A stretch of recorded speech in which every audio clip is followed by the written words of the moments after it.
শোন বাচ্চারা, আজ আমরা নতুন গল্প বলবো। অনেক দিন আগে এক গ্রামে থাকত ছোট্ট মেয়ে টুকটুকি। সে ছবি আঁকতে খুব ভালোবাসত, কিন্তু তার রং ফুরিয়ে গিয়েছিল। একদিন স্কুল থেকে ফেরার পথে সে দেখল এক বুড়ো চাচা রাস্তায় বসে পুরনো জিনিস বিক্রি করছেন। একটা অদ্ভুত দেখতে কলম তার চোখে পড়ল।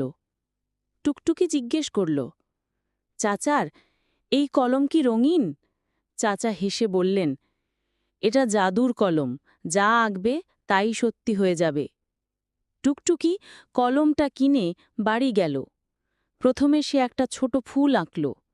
হঠাৎ সেটি সত্যি হয়ে বাগানে ফুটে উঠল। তারপর সে এক গ্লাস দুধ আঁকল। হঠাৎ টেবিলে দুধের গ্লাস হাজির।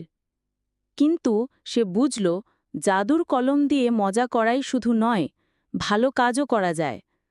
সে গ্রামের লাইব্রেরির জন্য বড় একটা রঙিন বই আঁকল, আর ছোটদের খেলতে নতুন খেলনা বানিয়ে দিল।